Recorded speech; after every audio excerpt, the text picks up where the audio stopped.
Ya, dialog kita lanjutkan kembali masih bersama Vicky Satari, Direktur Konten dari Tim Kampanye Nasional Jokowi Ma'ruf Amin. Mas Vicky, ini kalau kita melihat dari berbagai hasil survei, terus terang kan sebetulnya banyak survei yang bilang bahwa Jokowi itu di wilayah Indonesia bagian tertentu, misalkan di Sumatera, ini PR-nya berat sekali. Apa sih sebetulnya yang menjadi masalah? Iya, tentunya ada beberapa hal. Yang pertama, menurut saya ini bagaimana kita tantangannya mengakselerasi informasi. Selama ini kurang? Jadi kalau melihat ya Mas, melihat prestasi apa yang sudah dilakukan oleh Pak Jokowi selama ini di pemerintahan. Selama 4 tahun? Selama 4 tahun, ini luar biasa. Saya menyusun konten tanggung jawabnya gitu. Ini kita kadang kebingungan kita mendeliver yang mana nih.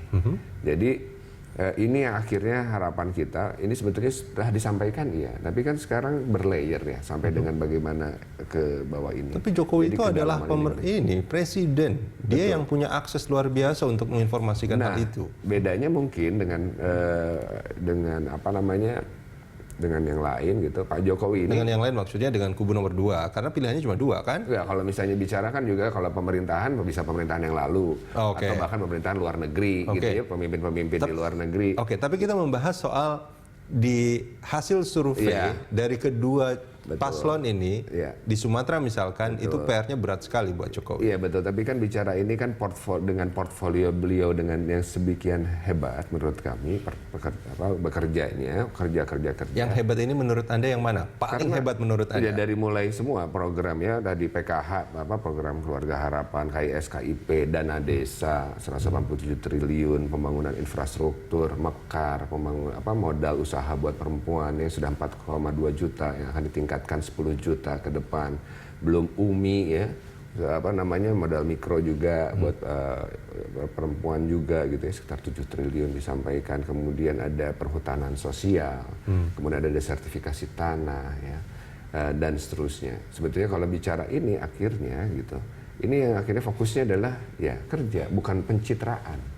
Jadi bukan dulu diceritakan beliau itu harus beres dulu baru disampaikan. Bukannya yang namanya penguasa pasti butuh citra. Nah, ini yang sebetulnya tadi saya sampaikan tantangannya. Toh faktanya sebenarnya tidak tersampaikan pembangunan yang detail ya, UMI, istilah-istilah itu juga saya mungkin karena memang saya orang Bandung gitu ya, karena pekerjaan di TKN ini aja jadi harus ke Jakarta, beberapa hal mungkin loh saya banyak baru tahu ya gitu.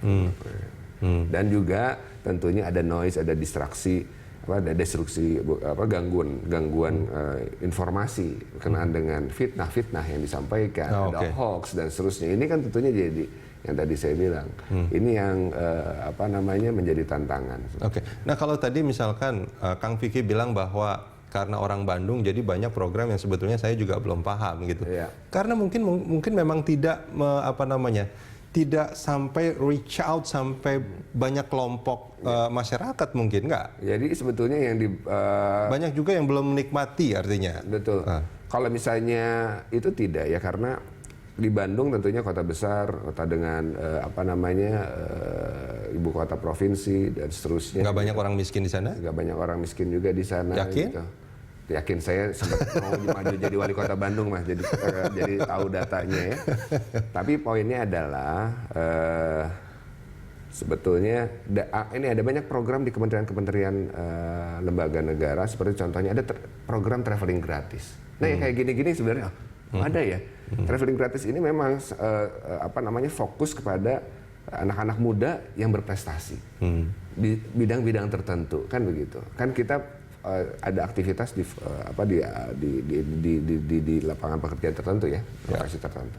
Jadi ini informasi banyak yang ini menarik, tapi tidak tapi programnya berjalan. Kalau misalnya tadi masalah pencitraan, Pak Jokowi ini melakukan bantuan kepada masyarakat ini formatnya pakai kartu, kartunya diantar dan hanya ditransfer ke kartu itu.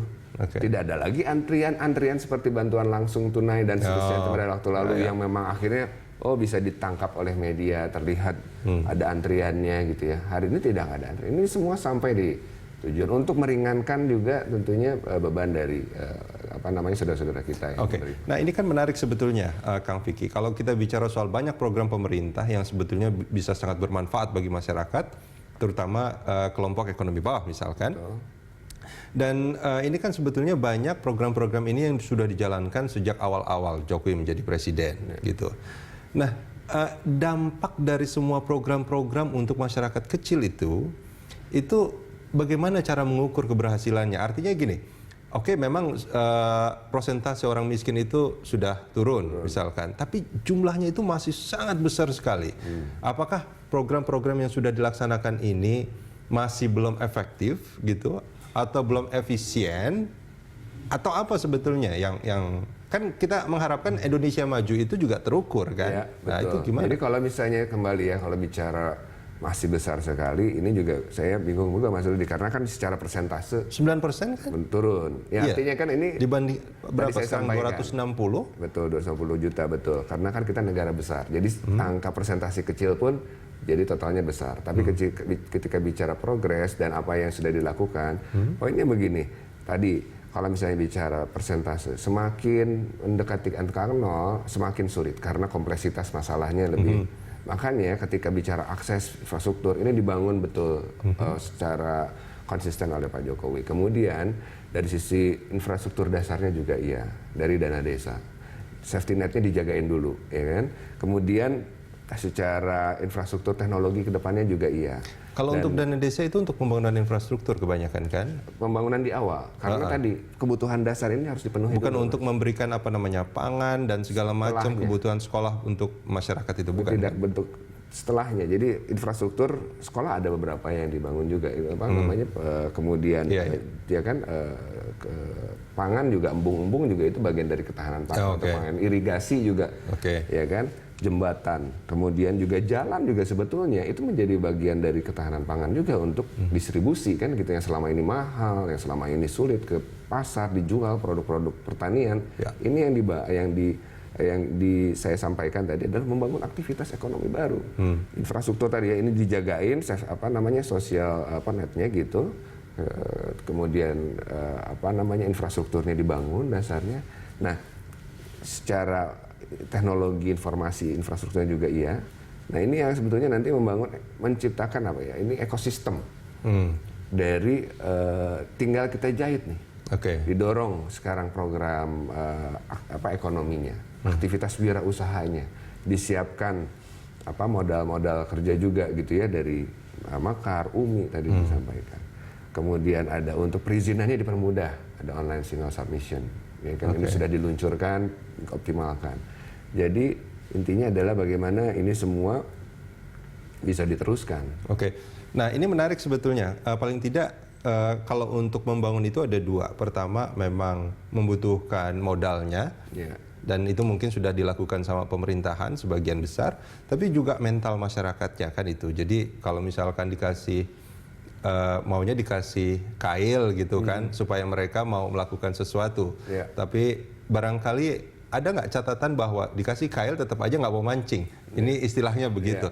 Artinya memang ada hal lain yang perlu dilakukan sama pemerintah sekarang ini. Iya, tentunya kalau misalnya bicara tadi ya kail gitu ya. Jadi dari mulai tadi disampaikan Pak Ahmad Zaki gitu ya, bicara dana riset kan, data dana riset. Hari ini juga di fokus juga ditambahkan. Kemudian ini bicara tentang kail lagi. Tadi sebenarnya infrastruktur ini bagian juga dari bagaimana tinggal masyarakat, warga ini tinggal fokus bagaimana kita kreativitas membangun usahanya. Tapi yang paling penting adalah komitmen, konsistensi, dan kita bisa lihat dari pribadi Pak Jokowi. Beliau yang tadi dibilang optimisme itu, beliau itu mulai dari nol untuk wirausaha dengan segala kemandirian dan seterusnya, dengan segala kemandirian. Jadi ini yang sebetulnya menjadi spirit Pak Jokowi ya, berkenaan dengan optimis Indonesia maju. Jadi nilai-nilai optimis berdaulat ini udah kita harus bersama-sama kan, kita nggak bisa mengerjakan ini sendiri, jangan mau dipecah belah dan seterusnya. Kemudian bagaimana juga bisa optimis dari sisi optimis sejahtera, sudah tadi fondasinya tadi sudah dilakukan. Nah, yang menjadi fokus ke depan adalah sebetulnya setelah pembangunan infrastruktur dan semua hal-hal dasar ini dikerjakan dan terus dikerjakan, ini adalah pembangunan manusianya ke depan. Baik. Jadi sebenarnya kalau belum selesai, memang belum selesai. Oleh karena harus dilanjutkan kan. Gitu. Tapi sebetulnya menjadi pertanyaan banyak orang, iya ini belum selesai dan kita melihat memang pemerintah melakukan sesuatu, tapi kapan selesainya kan itu juga menjadi pertanyaan. Ya, dari sisi periode pertama tentunya di 5 tahun pertama. Tapi yang ini akan kita lanjutkan untuk bisa memanen seluruh apa yang dilakukan dalam 5 tahun pertama ini itu di periode kedua. Artinya jadi Jokowi harus terpilih ya? Begini Mas sebetulnya, karena kalau dimulai lagi dari yang baru dengan segala macam yang dilakukan, jadi gini, banyak juga orang bilang Pak Jokowi ini nggak populis, ngebangun infrastruktur, Indonesia sentris gitu kan. Ngapain ngebangun Papua, suaranya hanya segitu gitu. Bicara DPT, bicara tentang elektoral, ya kan, juga Sumatera demikian, bangun. Memang ada yang bicara seperti itu? Itu yang dikembangkan di masyarakat juga. Oh ya, gitu, yakin? Ya, artinya Pak Jokowi ini membangun hal yang betul-betul basic yang selama ini belum dibangun oleh pemerintah sebelumnya. Indonesia sentris ini betul-betul diimplementasikan. Dan sebetulnya ini menjadi, kita bisa melihat bahwa inilah sebetulnya komitmen beliau ya, yang bicara tentang bagaimana membangun Indonesia gitu. Nah, ini yang sebetulnya tinggal bagaimana dituai ya, panen tadi gitu. Kalau misalnya dimulai lagi dengan program baru dan seterusnya yang dengan apa namanya pengalaman birokrasi, pengalaman yang dari hal apa yang dilakukan pembangunan selama ini apa namanya nanti mungkin bisa tidak jadi produktif. Kan begitu. Artinya sebetulnya kalau presidennya bukan Jokowi pun asal dia menjalankan apa yang dilakukan sama Jokowi selama ini nggak apa-apa juga dong. Iya nggak apa-apa. Tapi juga kan tentunya ada sisi pengalaman, ada sisi komitmen politik, ada sisi banyak hal yang kita berpikir bahwa ya nggak semudah itu untuk hanya mengikuti apa yang dilakukan oleh Pak Jokowi. Kita jeda sebentar, kita akan lanjutkan di segmen berikut. Pemirsa jangan kemana-mana, kami segera kembali.